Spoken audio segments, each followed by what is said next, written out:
Dios les bendiga, mis amados hermanos. Bienvenidos nuevamente a este nuestro programa de sobremesa. Para mí es un privilegio poder que usted nos permita entrar a la intimidad de su hogar. Le damos la bienvenida, le rogamos que usted comparta esta transmisión, que usted haga este evangelismo digital.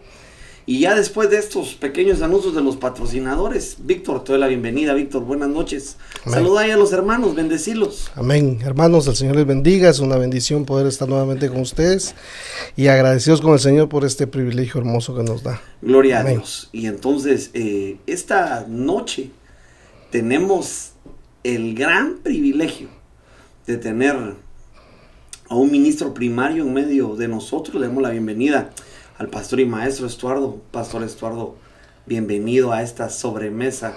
Para nosotros es un privilegio que tú estés aquí. Queremos bendecirte y queremos darte el tiempo para que estudiemos estas vetas apostólicas que en nuestra autoridad nos empieza a dejar y ser de edificación para el cuerpo de Cristo. Muchas gracias, Pastor Luis. De veras me siento muy honrado de ser tomado en cuenta para este tiempo hermoso que el Señor nos está regalando, y creo que va a ser muy edificante, no solo para aquellos que estén en contacto con nosotros, sino para nosotros mismos, ¿verdad? Amén. Entendiendo que cuando enseñamos, aprendemos también, ¿verdad? Amén.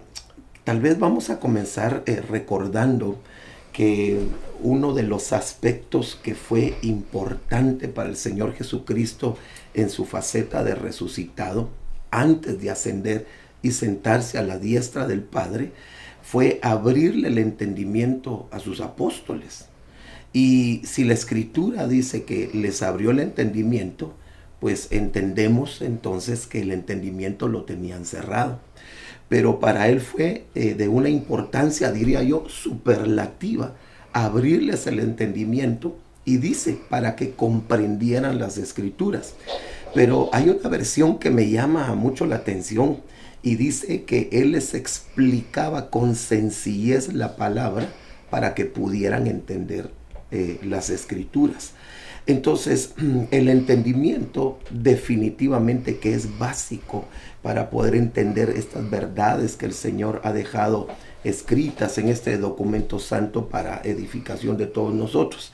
Es por eso que quisiera que platicáramos un poquito acerca de entendimiento en los tiempos. Y para eso necesitamos ser entendidos en los tiempos. Quiero ir a este pasaje que está en el primer libro de Crónicas, capítulo número 12, en el versículo número 32. Miren cómo dice esta versión: de Isaacar 200 jefes y todos sus parientes bajo sus órdenes eran hombres expertos en el conocimiento, pero no habla en singular, sino que dice expertos en el conocimiento de los tiempos, hablando en plural, y que sabían lo que Israel tenía que hacer. Cuando vemos esta otra versión, dice que los hijos de Isaacar fueron expertos en discernir los tiempos. Y esto pues nos da otra luz más clara, porque esa palabra distinguir o discernir nos habla de percibir o de señalar los distintos. Eso fue lo que me llamó la atención, señalar los distintos elementos o aspectos de algo.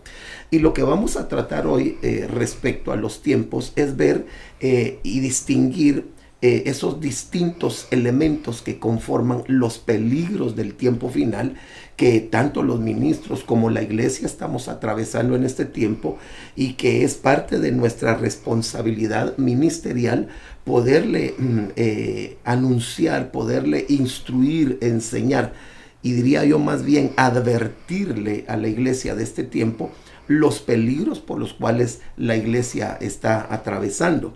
Fíjense que el apóstol Pablo, cuando habla en 1 Corintios capítulo 10, versículo número 11, habla de las cosas que vivió el pueblo de Israel, y que para nosotros, la iglesia del tiempo presente, deben de ser como una admonición, como una advertencia. Pero dice, a quienes nos ha llegado el final de los tiempos. entendiendo que la Biblia marca tiempos proféticos, edades o dispensaciones, como lo suelen llamar también, ¿verdad? Pero dentro de estos tiempos, entender que el tiempo de la iglesia que está esperando el retorno del Señor Jesucristo va a culminar con el evento, perdón, que nosotros conocemos como el arrebatamiento. Ahí va a culminar un tiempo profético para esa iglesia que se estuvo preparando. Pero quisiera añadir algo más y tal vez si me pueden ayudar aquí, porque en el versículo número 11, quisiera que lo aclaráramos esto, porque a veces nos preguntan o nos dicen a nosotros, y en el peor de los casos nos señalan, que por qué nosotros hablamos de figuras, por qué hablamos nosotros de sombras. Y pues las hablamos de sombras y de figuras y de alegorías, porque la Biblia habla de sombras y habla también de figuras. Y ahí en Primera de Corintios, si me puedes ayudar, pastor, capítulo 10, verso 11, cuando dice todo esto le sucedió para servir de ejemplo.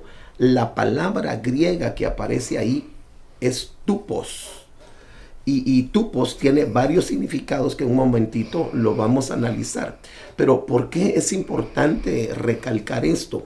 Porque cuando hablamos de figuras y de sombras, no estamos hablando de algo que a nosotros se nos ha ocurrido, sino que son figuras que el Señor ha dejado establecidas en su palabra y que contienen para nosotros advertencias, enseñanzas e instrucciones extraordinarias, ¿verdad? No sé si ya lo pudiste encontrar. Fíjate, pastor, que es la G5179. Ajá. Y dice que es por implicación un sello o una cicatriz. Por analogía es una forma, es un estilo, es una semejanza, específicamente una muestra, un modelo por imitación. Imagínense, cuando estamos hablando de figura, estamos hablando entonces de modelo, estamos hablando de ejemplos, pero también estamos hablando de sellos, ¿verdad? Amén. Sí, qué tremendo eso. ¿Verdad? Estamos hablando de sellos. Y cuando ustedes van a revisar en el Nuevo Testamento las palabras donde aparece esta palabra griega, tupos, modelo, ejemplo y figura, digamos, está en aquel versículo en donde dice que Adán era figura del postrer Adán. Ahí aparece tupos. De hecho, por eso es que nosotros utilizamos a personajes en el Antiguo Testamento para presentar un ejemplo y una figura de aquellas cosas que fueron literales y que para nosotros son una figura y son una sombra que van a tener una enseñanza extraordinaria, preciosa para nosotros, ¿verdad?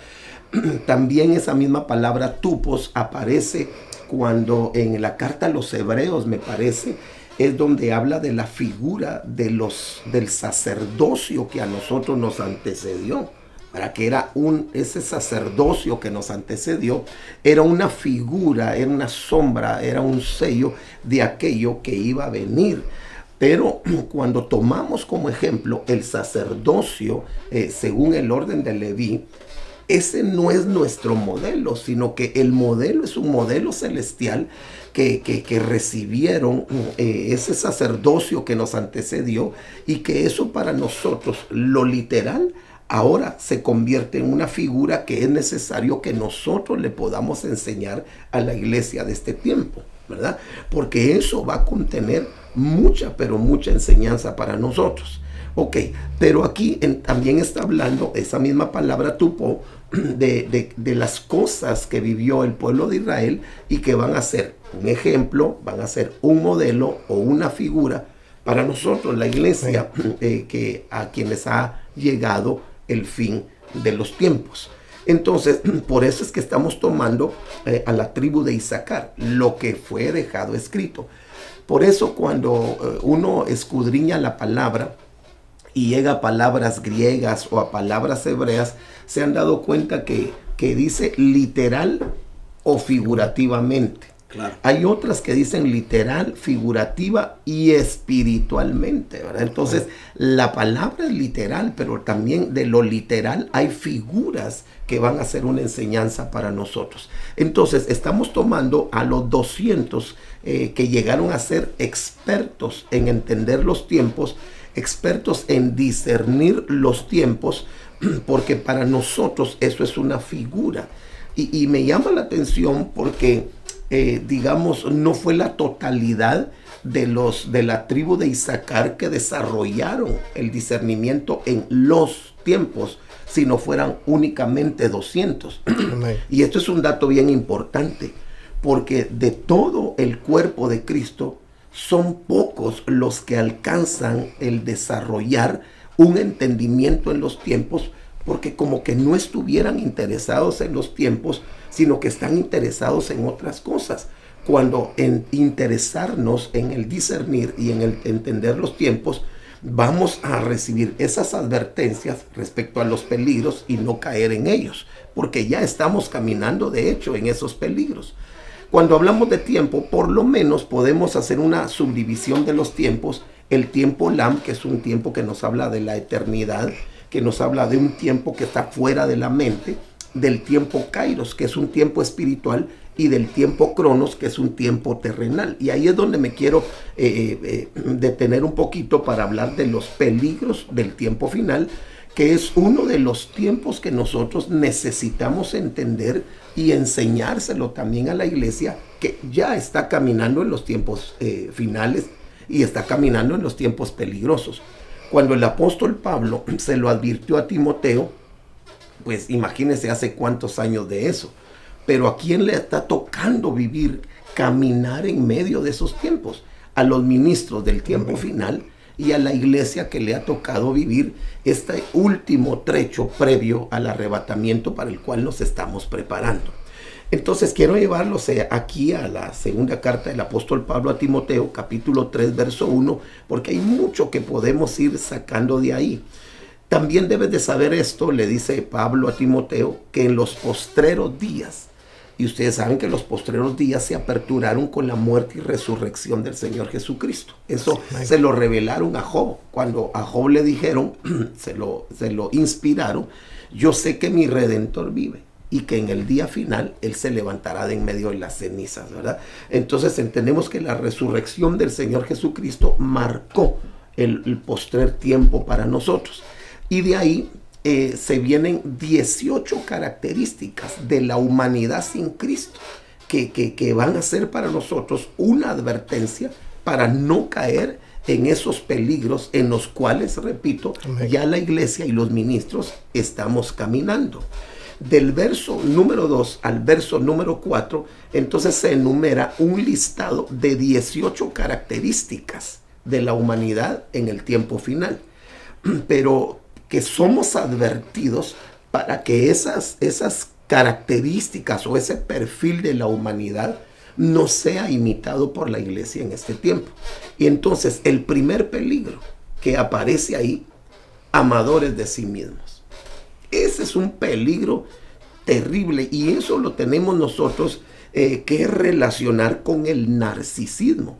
Y noten por favor que el primer peligro que es mencionado por el apóstol Pablo es un amor negativo, que va a ser una resistencia al verdadero amor, al amor ágape. Es decir, que el amor de sí mismo, el narcisismo, va a ser contrapeso contra el amor ágape.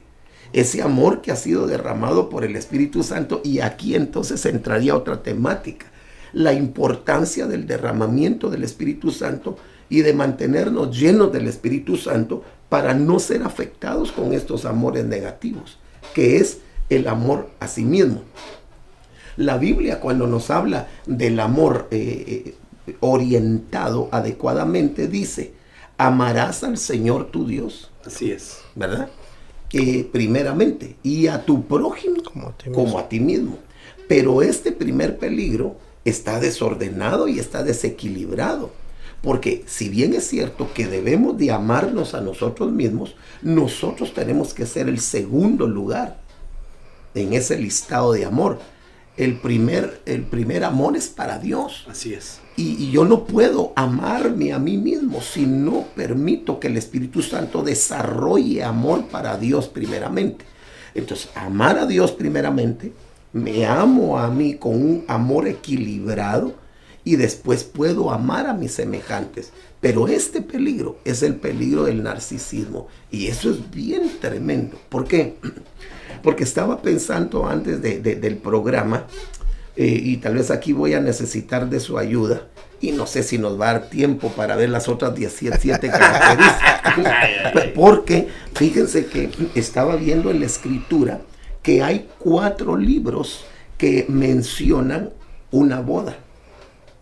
Uno de ellos literalmente lo dice, Apocalipsis capítulo número 19. Amén. Las bodas del Cordero han llegado y su esposa se ha preparado, ¿verdad? Apocalipsis capítulo 19, verso 10.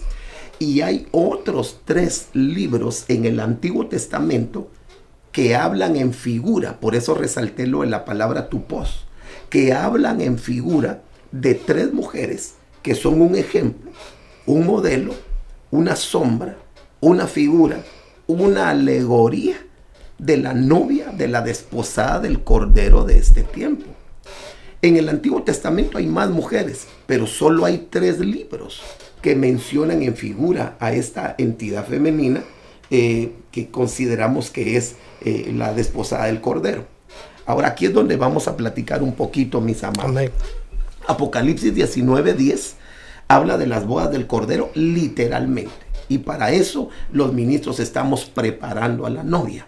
Amén. Ahora, en el libro que antecede a cada uno de los libros que vamos a analizar y que hablan literalmente en Apocalipsis y en figura en los otros 3 libros de una boda del Cordero, los libros que anteceden a esos libros que hablan de una boda nos marcan un tiempo profético presente y los peligros que estamos atravesando. Vamos a ver cómo lo vamos despenicando ahí, diríamos coloquialmente en buen chapín, en buen guatemalteco. Ahora, ¿cuál es el libro que antecede al libro de Apocalipsis? Judas. El libro de Judas. Ahora lo que tenemos que ir a analizar en el libro de Judas, si ustedes me acompañan por favor, amén, y ustedes también que están ahí en su casita, no sé dónde nos están pues ahí sintonizando, también puede ir al libro de Judas en el capítulo número 1, y ahí vamos a encontrar el peligro del tiempo final, puesto que Judas es el libro antes de la boda. Entonces ahí hay un peligro. Amén. Y uno de los peligros, yo voy a leer esta versión, pero mire cómo dice acá. Vamos a ver. En el versículo, tal vez para tener el contexto, verso 3. Queridos hermanos, he deseado intensamente escribiros acerca de la salvación que tenemos en común, y ahora siento la necesidad de hacerlo para rogaros que sigáis luchando vigorosamente por la fe encomendada una vez por todos los santos. El problema, aquí es donde está el peligro, verso 4. El problema es que se han infiltrado entre vosotros ciertos individuos que desde hace mucho tiempo han estado señalados para esta condenación. Son impíos que cambian en libertinaje la gracia de nuestro Dios y niegan a Jesucristo, nuestro único soberano. Entonces, ¿cuál es el peligro acá? Antes de las bodas del Cordero y por supuesto antes del arrebatamiento. Según el título que yo tengo aquí, mis amados, no sé cuál título tendrán ustedes, pero aquí dice juicio sobre los falsos maestros. Amén. Así es. Entonces, ¿cuál es el peligro antes? Ahora, ¿por qué estamos llegando aquí? Porque después nos vamos a ir nuevamente al primer peligro del narcisismo, ¿verdad? Pero quería ver esta panorámica que es importante. Porque antes de la boda del Cordero, antes del arrebatamiento, se van a introducir falsos maestros en la iglesia. Que van a tratar de cambiar la gracia de Dios en libertinaje. Entonces, no, dale, no, ni te interrumpo. Entonces, a mí me llama mucho la atención esto, porque la gracia en este tiempo está siendo atacada. Incluso hace algún tiempo, para no decir nombres, ¿verdad? Un movimiento religioso que se dio y que se llamaba precisamente Creciendo en Gracia. Pero ¿cuál fue el final de todo ese movimiento. Pero la gracia entonces es uno de los peligros en este tiempo que va a ser atacada. Entonces, ¿qué es lo que debemos de enseñarle nosotros a la iglesia en este tiempo acerca de la gracia? Enseñarles, instruirles acerca de la gracia. ¿Quiénes en la Escritura hallaron gracia delante del Señor? ¿Cuáles son los beneficios de esta gracia que hemos recibido? Y ver cómo la gracia va a ser atacada y va a tratar de ser cambiada por falsos maestros en un libertinaje. Y eso lo estamos viendo. ¿Saben cómo miro yo la gracia?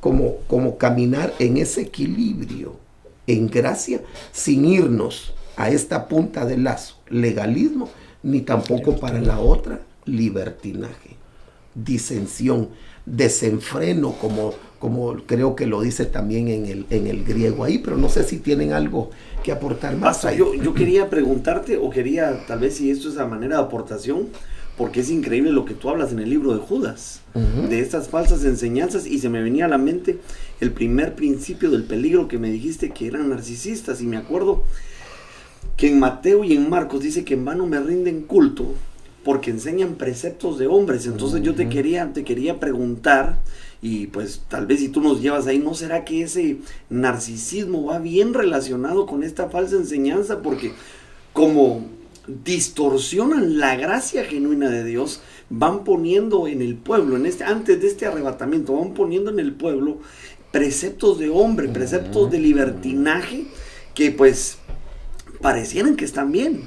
Pero yo quería preguntarte si esto está conectado, el narcisismo, o sea, porque se hacen preceptos de hombres porque se aman, tal vez las debilidades de uno, se aman las desviaciones. Entonces yo quería preguntarte, pastor, si esa característica del narcisismo, de ser amador de sí mismo, tiene una correlación con la falsa enseñanza, porque al final las unciones están sobre un ministro y le van enseñando al pueblo a prepararse para el encuentro, para el gran encuentro con su amado, o se empiezan a desviar a enseñar cosas que a uno le gustan. No sé si voy mal o, no, yo o creo sacame, que sí. Sacame la roja. ¿Se acuerdan del pasaje en donde dice, ay del pastor ídolo? Así es. ¿Verdad? Ay del pastor ídolo. Entonces, digamos, el pastor, y renunciamos a toda idolatría en el nombre de Jesús, ¿verdad? Pero el pastor que ya le dio lugar a una adoración de sí mismo, ¿verdad? Que eso ya raya en lo diabólico, definitivamente, que de parte de ese ministro, que digamos que es un falso ministro, y si es verdadero, es un ministro contaminado por una idolatría y por el narcisismo que está haciendo que se manifieste en él esa hermosura, pero que está siendo mal manejada, porque uno de los enemigos de la gracia es la falsa gracia. Y dice la Biblia en el libro del profeta Nahum, cuando habla de la falsa gracia, dice la hermosa gracia. Pero habla de una prostitución, habla de, porque no lo leemos, es en el libro de Nahum, donde habla, vamos a ver si lo podemos hallar aquí entre los tres. Tal vez me voy a salir de esta versión que es un poquito escabrosa, para que vayamos a las otras versiones que sean mejor. Nahum, quiero ver si vamos a ver, lo vamos a hallar aquí rapidito. Pero habla de hermosa gracia. Tal vez si podemos poner ahí en el browser hermosa gracia, porque entonces vamos a ver a qué se está refiriendo ahí. Vamos a ver.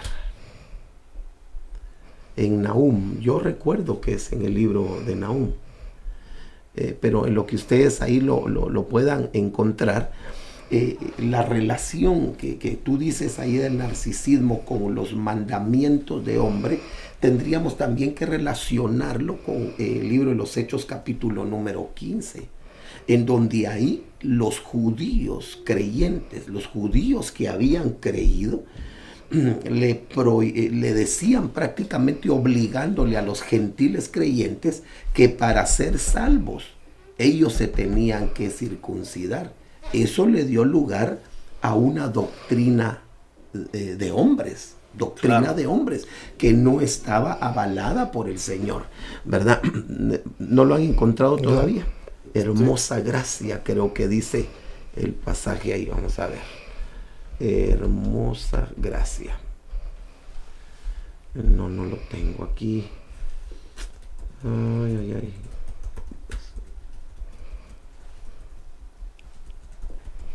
Creo que aquí lo tengo, es en el libro de Nahum, capítulo 3, versículo 4. Mira cómo dice ahí. Ya los dos a la hora ya lo encontraste, también te digo, ¿no? Que... Mira cómo dice ahí, hablando de la falsa gracia. Dice, todo por las muchas prostituciones de la ramera, la encantadora, la maestra de hechizos, que seduce a las naciones con sus prostituciones y a los pueblos con sus hechizos. Pero fíjate que dice de hermosa gracia. No sé si es por la versión, ¿verdad? Sí. Nahum, ¿qué es? 3:4. Ha de ser por la versión. A la JBS dice. Ajá. A causa de la multitud de las fornicaciones de la ramera de hermosa gracia, maestra de hechizos, que venden esclavitud los gentiles con sus fornicaciones y a los pueblos con sus hechizos. Ahora, la idolatría, el pastor ídolo, el que tiene narcisismo, el que acepta ese tipo de alabanza o de adoración, que horrible hasta decirlo, ¿verdad? Definitivamente ese es un tipo de idolatría que ya raya en una prostitución espiritual, y que eso lo que manifiesta es una aparente hermosura de gracia, pero que realmente es una manifestación de la falsa gracia, que está haciendo contrapeso con la verdadera gracia, la cual está siendo atacada ahí, según el libro de Judas, capítulo 1, versículo número 3. Entonces, ya vamos a volver al narcisismo, pero ahorita estamos ahí metidos en el libro de Judas, porque los falsos maestros en este tiempo van a tratar de cambiar la gracia en libertinaje, en un desenfreno. Eso lo hizo también Aarón, si ustedes se recuerdan. Claro que sí. Porque él le permitió la licencia, el desenfreno, el libertinaje a los israelitas, y ahí caemos con la idolatría, ¿verdad? Oh. Entonces, uno de los peligros del tiempo final, aparte del narcisismo, es el ataque a la verdadera gracia. ¿Y cómo la van a atacar? Con el libertinaje, haciéndole creer a la iglesia que el libertinaje no es malo, el desenfreno no es malo. Bebámonos una cervecita, un tequilita, no es malo, ¿verdad? Fumémonos una de estas o uno de estos, ¿verdad? Eso no es malo, ¿verdad? Es una... Y como la gente, hablando de la gente cristiana, que no se desarrolla en la vida espiritual y camina en la dimensión terrenal, van a aceptar a la falsa gracia. Esa gracia que les va a proveer de aquellas cosas para su carne, y les van a decir, pues esto no es malo, pero son los falsos maestros. Por eso es imperativo entender que este tiempo es una batalla magisterial, ¿verdad? Es una batalla de doctrina, de demonios, es una batalla magisterial la que está viendo en este tiempo, y lo imperioso que todos los maestros podamos, todos los pastores podamos ser habilitados en esa enseñanza para poder enseñarle a la iglesia sobre estos peligros y que ella pueda estar apercibida. Pastor, y se podría decir también que estos falsos maestros, su fin o su enseñanza, su doctrina es el humanismo para la gente, porque como estaba entrelazando el amador de sí mismo, el humanismo lo que enseña es que tú mereces lo mejor, mereces estar bien, tienes potencial para ser lo mejor del mundo. Entonces le están cambiando a esta gente del final de los tiempos la doctrina de darle la honra a Dios por ellos ponerse en el lugar de Dios, ¿verdad? No, es que realmente es tremendo cuando se le pone la atención y la lupa al peligro, que ya estamos caminando en medio de ese peligro. La gracia está siendo atacada. Y si la gracia está siendo atacada, es porque quiere el enemigo limitar que un montón de cristianos se vayan en el arrebatamiento, porque si la gracia es estorbada en aquellos que han creído en el Señor, pues se van a limitar a poderse preparar para el arrebatamiento. Ahora, ¿por qué llegamos ahí? Tal vez alguien se preguntará ahora, ¿y por qué están llegando del narcisismo al libro de Judas? Porque quiero llegar al capítulo en peligro que nos va a volver a reconectar con el narcisismo. Entonces, pero vamos de adelante para atrás. Entonces, aquí está Apocalipsis 19, las bodas del Cordero. ¿Cuál es el peligro antes de la boda? Que sería este tiempo. Falsos maestros que van a atacar la gracia y van a tratar de cambiarla en un libertinaje, ¿verdad? Ok, ahora vámonos a los otros 3 libros, que son libros literales, que nos hablan a nosotros en figura de las bodas del Cordero. Vamos a ver, vámonos al libro entonces de Ruth. Ruth nos habla de una boda, Amén, ¿verdad? La boda de Booz con Ruth. Amén. Ahora, el libro que antecede a Ruth Jueces. sus jueces. es el libro de Jueces. Ahora, ¿cuál es el peligro que nos manifiesta el libro de Jueces y que nos hace entender el peligro de los tiempos finales en los cuales está caminando la novia, la iglesia, los ministros, los siervos de Dios en este tiempo? Cuando vemos en el libro de los Jueces, hay varios peligros, pero uno de ellos era la apostasía. Porque dice del pueblo de Israel, e Israel volvió a hacer lo malo, y volvieron a hacer lo malo, y volvieron a hacer lo malo, y volvieron a hacer lo malo. Eso es apostasía, porque continuamente involucionaban en su vida espiritual, continuamente retrocedían, digámoslo, en su fe. Entonces, el peligro antes de la boda de Ruth con Booz, la apostasía. ¿Y qué estamos viendo en este tiempo? Apostasía. Apostasía, un enfriamiento de la vida espiritual, según lo dijo el apóstol Pablo. ¿Se recuerdan cuando él dice que antes que venga el día del Señor va a haber una apostasía? Dice una versión casi generalizada de los santos, ¿no? Sí, amén. Y eso es el peligro que estamos viendo ahora. Y que de alguna manera la pandemia vino a detonar más la involución espiritual de muchos creyentes que ya no regresaron a la congregación por X o Y motivos, y uno de ellos el miedo, ¿verdad? Pero digamos que uno de los peligros entonces, aparte de maestros que cambiarán la gracia en libertinaje, es la apostasía. La involución en la vida espiritual de la gente. Y cuando uno mira a la iglesia de Cristo, yo no sé cómo lo ven ustedes en su panorámica general, pero realmente la iglesia está en crisis, porque vemos a un gran contexto del cuerpo de Cristo que no están metidos de cabeza con el Señor, que no tienen metido su corazón en las cosas de arriba, sino que se están cada vez más involucrando en las cosas terrenales y no se están despojando de ellas.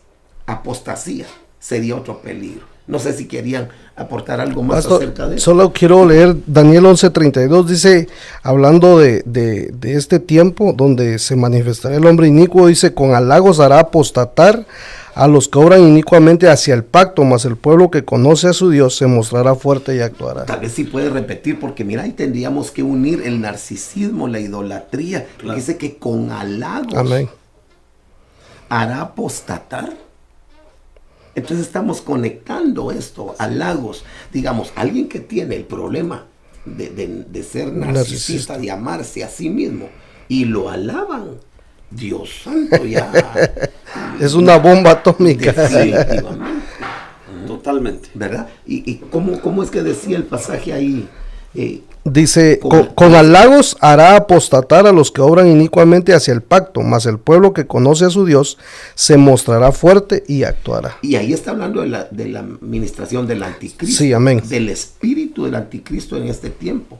Ahora, ¿a quiénes va a halagar para hacerlos apostatar? A los que se enfriaron en su amor ágape y le dieron lugar al amor a sí mismos y al narcisismo. O sea, se puede conectar eso ahí, ¿verdad? Qué tremendo.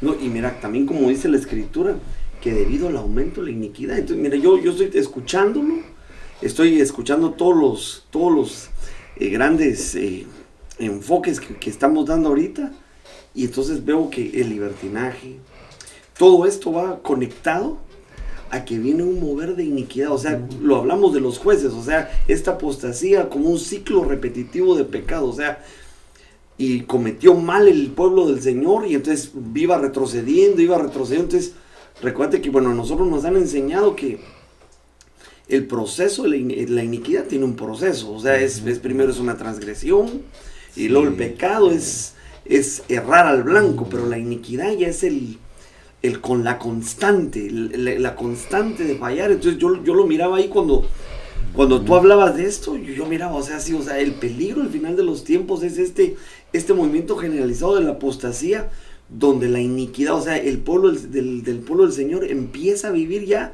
en un estado de iniquidad. Es un ciclo constante de retroceder, pero te sigo cediendo, ¿no? Yo no. Y acordate que si dice que la iniquidad hará que el amor de muchos. Sí. Y esos muchos, cuando vamos a Apocalipsis capítulo número 7, los muchos se quedaron al periodo tribulacional. ¿Por qué? Porque su amor ágape fue afectado. ¿Y por qué fue afectado? Por la iniquidad, por esa degradación en la vida espiritual de ellos, ¿verdad? Entonces pasemos al otro ejemplo, al otro libro. Así ya llegamos al libro que nos va a conectar con el narcisismo y las otras 10. ¡Aleluya! Entonces, el otro libro que habla de una boda en figura es Esther. Amén. Esther se casa con el rey, ¿verdad? Ok, ahora, ¿cuál es el libro que antecede a Esther? Nehemías. ¿Y cuál era el problema en Nehemías? Y digamos, el peligro que ahora lo estamos viendo bajo la perspectiva del tiempo profético que nos ha tocado vivir en cuanto a peligros antes del arrebatamiento y antes de la boda. Ahora, ¿cuál era la situación en la que se encontraba el pueblo de Israel ahí en el libro de Nehemías? Dice que venían de retorno de la cautividad de 70 años. Amén. Pero ¿cómo estaba el templo? El templo estaba derribado. No había altar. Los muros estaban derribados y las puertas consumidas a fuego. Entonces, si vemos esas situaciones y las ponemos dentro de la panorámica profética de este tiempo que estamos viviendo, así está la iglesia o mucha de la iglesia en este tiempo. Su altar derribado, no tienen comunión con Dios, no tienen una vida devocional con Dios. Dios no está en sus pensamientos, Dios no está en su historia, ¿verdad? Las murallas, no tienen murallas, son tan frágiles ante el ataque del enemigo. Las puertas ahí, tú sabes que la palabra puerta se escribe con la letra Dalet. Amén. Claro. ¿Verdad? Y la Dalet sería el cuarto sello, ¿verdad? Sí. Porque sería la primera, la Aleph, después la Bet, Gimel y Dalet. Y lo que tú leíste ahí respecto a la figura es que es un sello. Amén. Entonces estamos hablando que el sello Dalet estaba derribado en el tiempo de Nehemías. Entonces, ¿y qué es lo que estamos haciendo los pastores y maestros? Sellando. Qué tremendo. Entonces, pero ¿qué tenemos que sellar? Puertas. Pero si las puertas están consumidas y derribadas, lo primero que tenemos que hacer es restaurar las puertas. Solo ahí hay 12 enseñanzas, ¿verdad? Porque claro, la primer puerta que fue restaurada no fue la de las ovejas, ¿verdad? Sino fue la puerta del pescado, la Dalet del pescado. Por eso no puede haber un buen pastoreo si primeramente... yo creo que lo dije mal.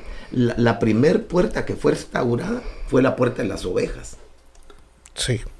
Y después la puerta del pescado. Vamos a ver.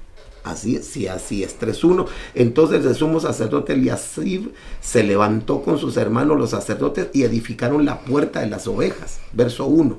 Y en el verso 3 la puerta del pescado. Amén. No puede haber un buen evangelismo si no se restaura la Dalet de las ovejas. Wow. ¿verdad? Y así podemos ir viendo cada una de las 12 puertas que es la Dalet que no tiene la iglesia en este tiempo y que estamos llamados a ponerle la Dalet. Pero los sellos se ponen respecto a las actitudes que tenga alguien. O sea, no solo se sella a discreción. ¿A quién se le va a sellar con la letra Dalet? Pues a la oveja. Amén. Que tiene un redil y que su puerta está derribada, pero que sí reconoce pastor. Pero una oveja que no reconoce pastor, ¿cómo le van a poner el sello de la Dalet? No le pueden restaurar su puerta. Por eso es que las ovejas que no reconocen pastor dejan entrar a quien sea y salir a quien sea, ¿no? Pastor, y andan reconociendo pastores por todos lados. Y también ahí vemos el ataque por causa de la tecnología, por causa de las redes sociales y todo. Después de la pandemia hemos visto tal vez, no sé si a nivel generalizado, pero hemos visto muchas personas que ya no quieren congregarse, que ellos piensan que es más conveniente verlo por las redes sociales o tener un pastor cibernético. Mira, bueno, ahí sí nos convendría más porque nos sacan más bonito. Sí, yo creo que es que la pandemia realmente vino a cernir a la iglesia, ¿verdad? Y a que se manifestara realmente la condición espiritual en la que se encontraba la iglesia, definitivamente. Entonces, en Nehemías se nos habla de esto, pero hay otra cosa más. Porque, ¿se acuerdan ustedes que Nehemías le pide al rey, envíame a Judá para que yo la reedifique? O sea, estaba derrumbada Judá. ¿Y Judá qué significa? El alabanza. ¿Cómo está la alabanza ahora en el tiempo final, previo a las bodas del Cordero? Entonces, es un peligro, ¿verdad? En el que está atravesando la iglesia en este tiempo, y por eso la importancia de pedirle al Señor que el Señor levante salmistas conforme a su corazón, así que venga una inspiración del cielo, del mismo trono del Señor, ¿verdad? Para que ellos se encarguen también de ir restaurando todos estos aspectos.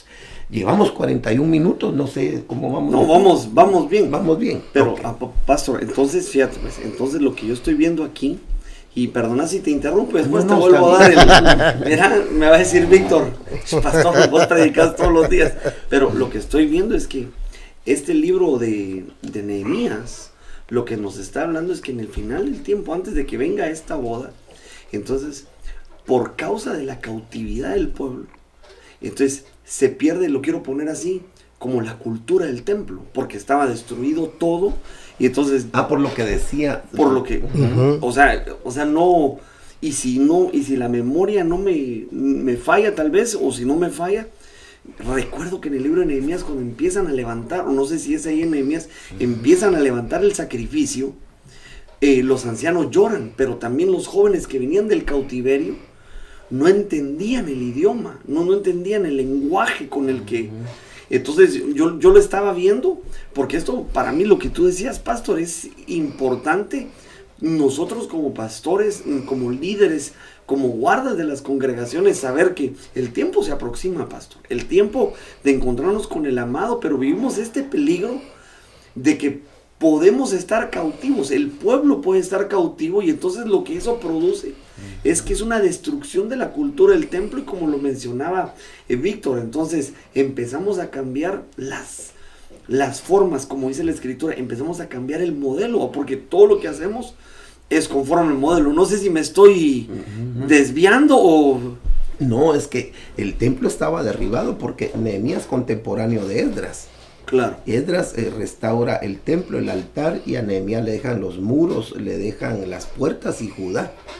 Pero entonces ahí la figura es, si en ese tiempo no había templo y había que restaurarlo, ¿cómo está el templo ahora? Y fíjate que, perdona. No, porque ya me voy a poner tóxico, mira, me va a decir Víctor, pastor. Pero fíjate que eso que hablas tú, lo que le llamo yo la cultura del templo, incluyendo la alabanza, que tenía que ser restaurada también. Recuerdo que el apóstol Sergio comentaba que esos tiempos peligrosos, entre sus significados, eran tiempos de debilitamiento. Sí. Y fíjate que yo te escuchaba ahorita hablar acerca de restaurar la alabanza, creo, esa es mi opinión, diría uno de nuestros consiervos, esa échenmela a mí. Creo que vivimos un tiempo peligroso, en donde te estamos tomando la alabanza demasiado a la ligera, pastor. Yo le llamo a eso ministros sacacultos. Y claro, yo soy, pero como tú hablabas de la reconstrucción de Judá, porque o sea, lo voy viendo en la escritura. David, al situar el modelo alabántico, no escoge a cualquiera, o sea, escoge gente que sea capaz, que entienda. Y entonces es bien importante, yo lo pongo en la mesa para que nos corrijas o nos lleves, porque es increíble ver que ahora en la alabanza hasta se mete como folclore. Y entonces eso es algo bien de tenerlo de cuidado, porque ¿cuál es la alabanza que agrada a Dios? Esa frontera. La frontera, o sea, yo hacía esa pregunta a mi autoridad y me decía, 2 cosas te pido, tranquilo, porque pareciera que caemos en la frontera de caer en un folclore, por pensar y por creer que eso es, y sin embargo la música viene de Dios. Creo que no estoy tratando de dar permiso para los libertinos, sino para ver que hay una escasez, ¿cómo lo puedo llamar yo? Una escasez de amor por este servicio, porque, ponete, la escritura dice, pastor, que el pastor debe estar entregado completamente a la oración y al estudio de la palabra. Y entonces un pastor no puede solo levantarse y pararse y decir, abra su Biblia y que el Señor me ampare. O sea, hay una preparación. Y cuando tú hablabas de esto, de que Judá también la mandan a restaurarse, yo veo este decrecimiento de interés. No hay sacerdotes alabánticos preparados, y no estoy hablando de universidades, estoy hablando de alguien que haga la tarea, porque ves que el apóstol Sergio nos dice que no se trata de una universidad de teología y sacar cuántos títulos, sino de sentarse. Y entonces recibimos, nosotros lo hablamos aquí siempre con Víctor, pastor, o sea, nosotros recibimos la veta apostólica, recibimos la palabra, y nuestra tarea como líderes, como ministros, yo como pastores, empezar a buscar, o sea, tener esa disciplina, esa fortaleza, digamos, mental, de sentarme X cantidad de horas, de enfocarme en la lectura. Y cuando yo lo veo en esto, en lo de la alabanza, veo que vivimos tiempos de debilitamiento que pueden traer esto, que es increíble lo que me decías, pero ya no voy a hablar, sí, sigamos. No, pero es que está bien, porque fíjate que oyéndote, si ustedes se recuerdan, Nehemías figura el Espíritu Santo. Amén. Pero Nehemías en la panorámica de un ministro, porque ahí están las figuras, ¿verdad? No solo figura del Espíritu Santo, sino figura de un ministro que era copero del rey, era el que cataba el vino como una de las manifestaciones del Espíritu Santo. Entonces, ¿no será que esta falta de interés, de responsabilidad respecto a la alabanza, responsabilidad, es porque no hay una comunión del ministro con el Espíritu Santo? Wow. Porque él es el catador del vino, ¿verdad? Y el rey le dice, ¿por qué está triste tu semblante? Y le dice, nunca habías estado así en mi presencia. O dice la escritura en otra versión, nunca había estado Nehemías triste en su presencia. Nunca. Cada vez que le llevaba el vino, nunca estaba triste. Pero ahora había una tristeza. ¿Por qué? Porque Judá estaba derribada. Wow, qué tremendo. Entonces yo creo que hay una tristeza que dice la Biblia que es de Dios. Amén. Amén. Entonces la tristeza que recibió Nehemías, ¿no será que a veces es el compungimiento, tristeza por lo que tú decías, Luis? Debe de haber en el corazón de un ministro genuino que está interesado en la restauración de muchas cosas que van a preparar a la novia, dentro de las cuales está la alabanza y la adoración, que debe de haber esa tristeza por ver la condición tan miserable, perdón la expresión, tan miserable en la que se encuentra en lo espiritual. Pues la iglesia, ¿verdad?, que debe de ser equipada con esta situación de la alabanza. Pero miren la relación, vino, ministro. Wow. Qué tremendo. Entonces creo que esa falta de responsabilidad no la van a tomar en cuenta en el bimá de Cristo también a nosotros, ¿verdad? Porque creo que antes de la boda hay que ir a restaurar Judá. Pero ¿cómo vamos a ir a restaurar? Eliasib pudo restaurar porque él fue restaurado. Porque Eliasib significa a quien Dios restauró. Entonces, ¿cómo un ministro va a ir a restaurar la alabanza? Si uno de ministro no se mete a alabar a Dios, no se mete a adorar a Dios, no se mete a perder la compostura uno, ¿verdad? Y el pueblo del Señor no mira eso en su ministro. Yo creo que bienaventurado el pueblo que ve a su ministro y a su pastor metido en la adoración, metido en la alabanza, enfocado en ese tiempo de comunión, en el culto racional, en donde se da y se, como decimos en Guatemala, y mojamos la camisola ahí, ¿verdad? Delante del Señor, ¿verdad? Pero entonces aquí hay muchas cosas. Sí, pastor, yo veía aquí en el verso 3 del capítulo 1, donde dice que las murallas estaban destruidas también. Entonces, cuando hablamos de murallas, también hablamos de límites, ¿verdad? De limitaciones, de que la iglesia pueda tener aquel triángulo de la libertad. Todo me es lícito, pero no todo me conviene. Todo me es lícito, pero no me dejaré dominar de ninguna de esas cosas. No sé si se puede decir de esa forma, o hablando de las murallas, de aquellas limitaciones alrededor del... Creo que se puede como aplicar, porque como la muralla era un tipo de defensa, ¿verdad?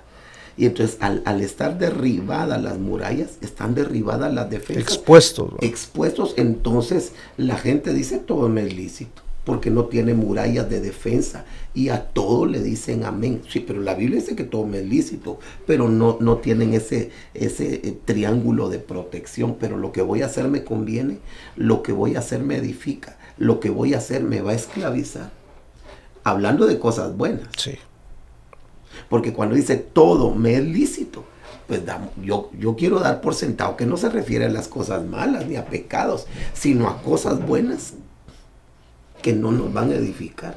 Cosas incluso buenas que no son pecaminosas, pero que nos pueden esclavizar, ¿verdad? Por no tener murallas de defensa, y que la iglesia es más frágil y susceptible para ser vapuleada por el enemigo, ¿verdad? Y fíjate, pastor, que yo agregando a esto que decía Víctor, creo que la iglesia de hoy busca vivir sin límites, busca vivir entre lo que llaman ellos la libertad. Y por eso yo escuchándote, yo decía, a la que qué bonito, porque regresamos lo regresamos, sí. O sea, porque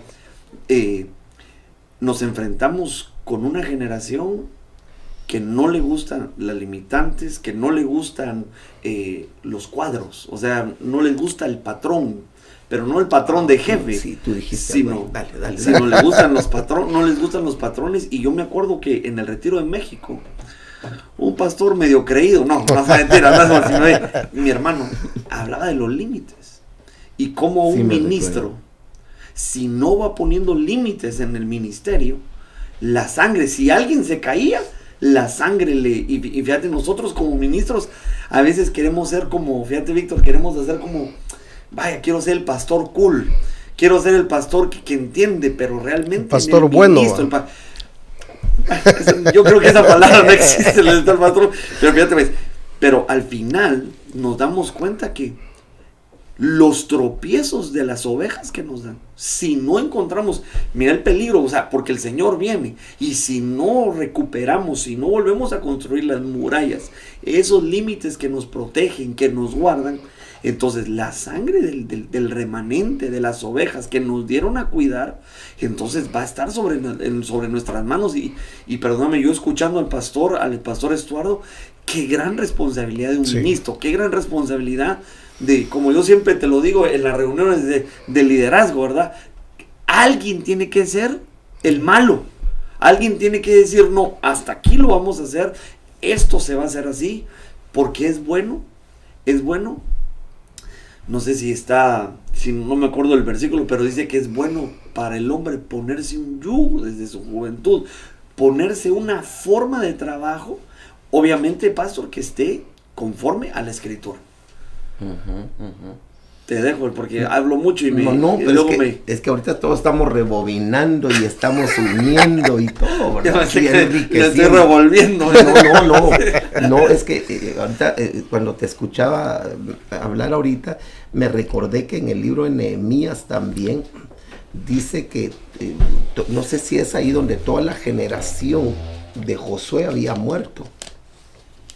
Y que venía con Josué, y la nueva generación que se levantó no conocían del Señor, ¿verdad? Sí. Entonces, ¿cuántos peligros hay solo en estos libros que estamos viendo? Y todo lo que tenemos que trabajar, solo hablar de la alabanza es una temática interminable. Sí, Interminable.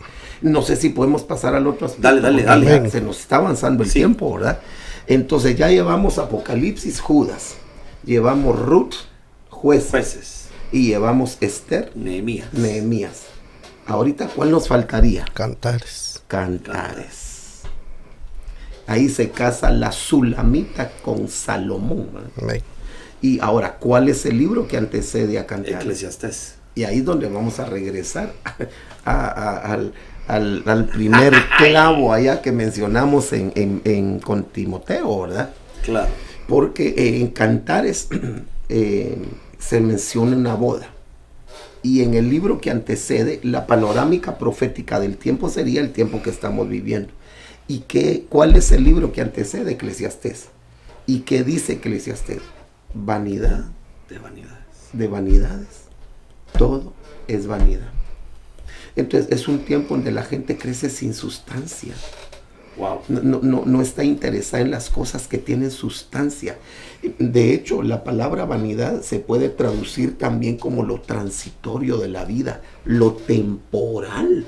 Es decir, es un pueblo que está viviendo en la dimensión terrenal, en un tiempo crono, solo lo que está a su vista, pero no tienen el deseo y el ánimo de buscar esas cosas que trae el tiempo kairos, la vida espiritual, las cosas que hablábamos hoy, ¿verdad? Las cosas que se pueden atraer de lo celestial. Entonces, ¿cuál es el peligro aquí? Vanidad de vanidades. Vivir una vida temporal. Sí, mañana me muero y ya no me llevo nada, dicen algunos, ¿verdad? Cuando realmente tuvieron la oportunidad de haberse preparado. Yo creo que esto nos puede conectar con lo que estábamos hablando de amadores de sí mismos. ¿Por qué? Ahí es donde yo quería llegar, pero como habían otros 3 libros anteriores, entonces aprovechamos todo por el mismo precio. Entonces, al llegar aquí, ya llegamos a la persona narcisista que fue vapuleada, abatida por un amor negativo que hizo que el amor ágape fuera menguando en su corazón. Wow. Pastor, qué tremendo lo que venimos hablando acerca del peligro de los tiempos, porque si nos damos cuenta, nos dio 4 peligros que incurren o que se desatan por la primera característica: amadores de sí mismos. En el tiempo final, tiempos de debilitamiento, son amadores de sí mismos, pero si vemos tal vez así lo percibí yo. ¿Cómo es que llegamos a esa debilidad de ser amadores de nosotros mismos? Porque hubo una falsa enseñanza. Porque vivimos en un ciclo constante de pecado que nos llevó a la apostasía. Porque no tuvimos cultura de templo. Porque no supimos hacer. Veníamos demasiado cautivos. Y porque nosotros, en vez de enfocarnos en hacer, como dice la Escritura, tesoros en los cielos, en donde no entra el orín, la polilla, nos enfocamos en una vida secular que no trae satisfacción. Como dice, todo es vanidad. Y todo eso nos lleva, así lo conecté yo en mi mente, y perdona mi mapita todo chereto, y todo lo conecté, porque entonces al final lo vi ahorita en la Escritura, un amador de sí mismo, o sea, dedicado a la falsa enseñanza, apóstata, sin cultura de templo, y entonces eso lo lleva a vivir una vida insatisfactoria, que no tiene satisfacción. Es que perdón que yo hablo. No, es que mira, amarse a sí mismo es negarse a morir. Y la Biblia dice que cuando el Señor vino a la tierra, no vino para ser servido, sino para servir y para dar su vida. Pero digamos, los cristianos que ahora se quedan en casa guardando su vida, la van a perder. Claro. Porque donde se pierde la vida es en el servicio. Qué tremendo. Dice, vino para servir y para dar su vida. Entonces, ¿cómo van a servir los que dicen, no, pero yo me conecto, pero yo lo oigo, pastor, y yo me conecto y estoy pendiente de todo? Sí, pero es que es en el templo, en la vida de templo, en donde se sirve y ahí se va muriendo. Pero como le han dado lugar al amor a sí mismo, entonces están protegiendo su vida y no quieren morir. Como dice la Escritura, pastor, no dejando de congregarnos, como muchos tienen por costumbre, sabiendo que el día del Señor está cercano. Pastor, yo le agradezco el tiempo, la disposición, todo lo que usted hace para venir a compartir estas lindas enseñanzas. Muchas gracias. Yo quisiera despedirme invitándolo a que se vuelva a conectar el próximo sábado en punto de las 7 de la noche para seguir estudiando estas perlas hermosas que están en la Escritura. Víctor, despedís ahí al... Amén. Bendecirlos. Amén. Bendiciones, hermanos. Ha sido un privilegio estar aquí en Sobremesa y los esperamos la próxima semana, como lo ha dicho nuestro pastor. Bendiciones. Dios les bendiga.